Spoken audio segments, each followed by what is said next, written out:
Happy 250th anniversary, America. This week I'm trying to post a video a day that breaks down various pieces of my kit. Now, in celebration of this week, I'm also not dressing completely in character. As you can see, I've got my Washington shirt on. I'm a teacher. I'm specifically a middle school teacher. And if you are familiar with middle schoolers or trends, especially in the past couple of years, you're probably familiar with 6-7. Well, this past year, the social studies teachers, the history teachers, all got together and we got these shirts for 7-6 to try to pass on the joy of the 250th anniversary to others. So there you go. Now, one of the most important parts of a soldier's kit is really access to water. Now, we've been in a heat wave here in Ohio, and you really notice the importance of water on days where it's like above 70 degrees, especially on long hikes because we're wearing wool, right? So for my kit, I could not find an authentically reproduced canteen. I found some canteens online that were like the cheese box style, and the stave ones probably would have been acceptable to everybody, but they're made cheaply. They use pine or other softwoods instead of the actual hardwoods that the canteens were made out of, specifically white oak. Now, the cool thing about white oak, besides it being durable, is it swells. So this is why it's the gold standard for barrel making and for coopers to use. So I took white oak I'm a fairly competent woodworker, and I made this in my shop as best as I could. I'm not a cooper. This is the first time I've ever done anything like that.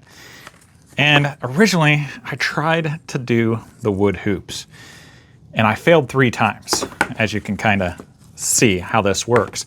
But before I get into the hoops and show you how it kind of works or was supposed to work, I want to show you the canteen itself and what makes the wooden canteens, I don't know, I guess somewhat practical for a Continental soldier. Let's take a look up close. So let's discuss the good and bad about wooden canteens.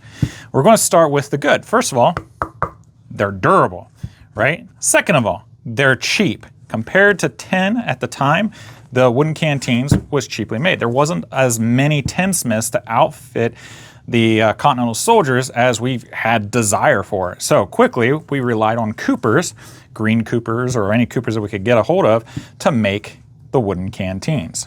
So what we have here is the head. We have 10 different staves. Now, there are various original canteens, wooden canteens of different widths, of different diameter, and of different staves. But for the most part, in regards to construction, they're fairly similar, okay? So inside each of these staves is what's called a croze, which is a groove. Now to make the croze, I tossed around the idea of using a router bit, but I was just too scared to do it. And since I was too scared to do it, I relied on the advice of another cooper. So there's lots of Facebook groups everywhere, right? And discussing my problem, they suggested that I get this croze. Now this thing is huge. This is actually a barrel croze. And you can kind of see, I had to put that in because this is an original piece of wood. Some of you are probably gonna crucify me for doing this, but it was splitting because it's really old. So I reinforced it with that. This is called a sawtooth croze right here. So these are the teeth, and this is basically the breaker. So you go back and forth like a saw to make the groove. And you can see it's kind of all wedged in there together.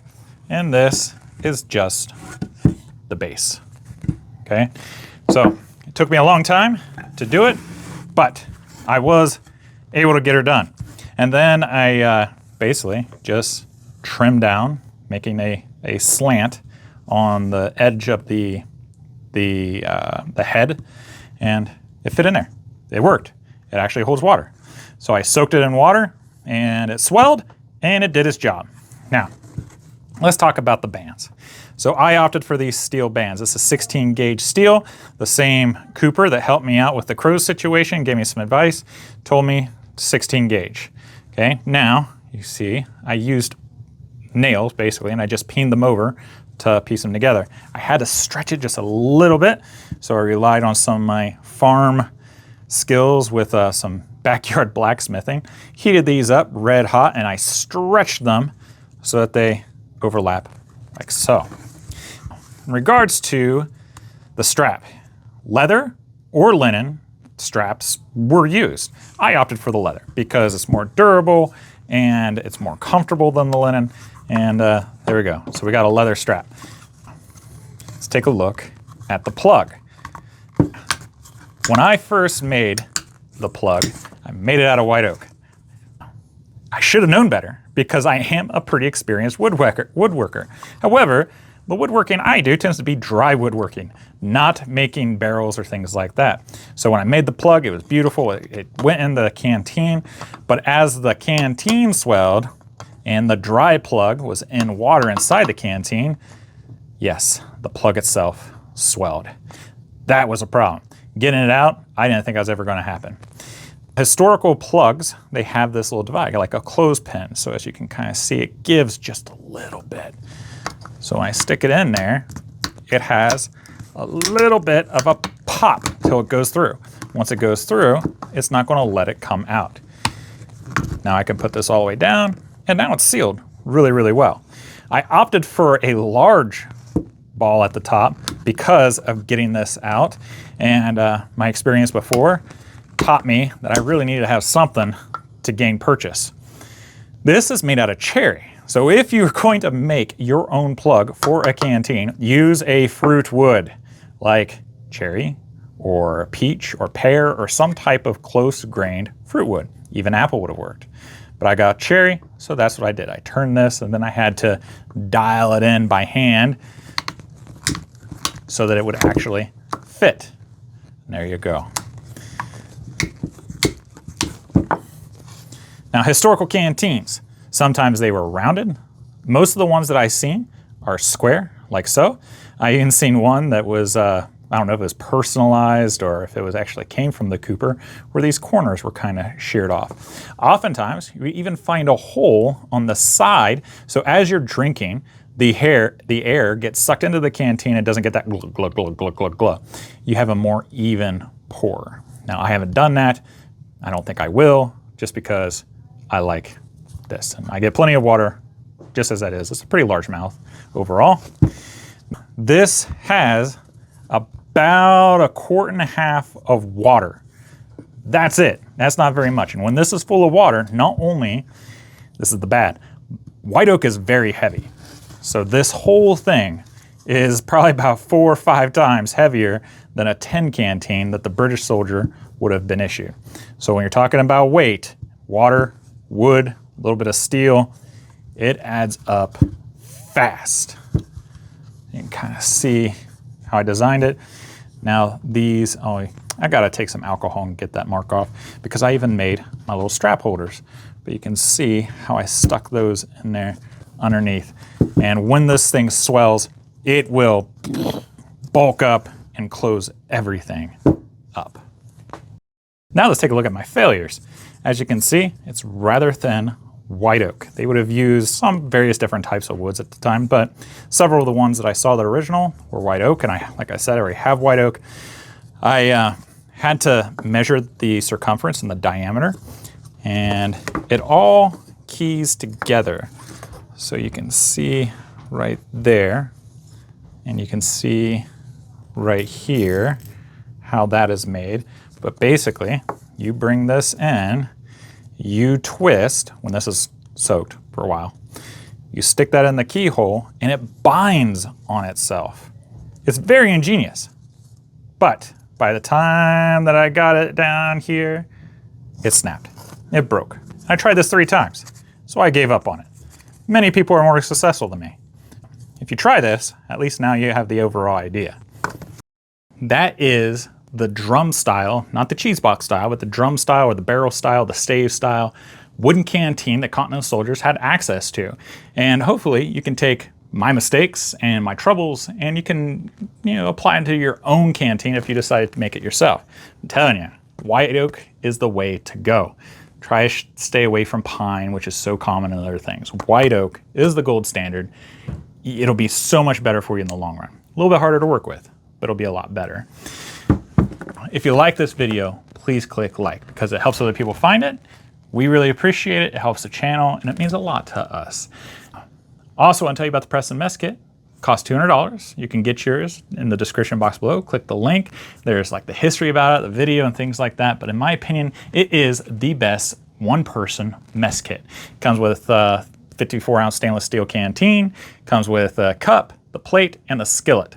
Now, it's made out of 316 stainless steel, so you can put it on the fire, you can put it on the stove, and it will not have any issues with outdoor recreation. Like I said, my opinion is the best. You can take the skillet and the plate together and combine them. Now you have yourself a container or a baking vessel, and it locks together.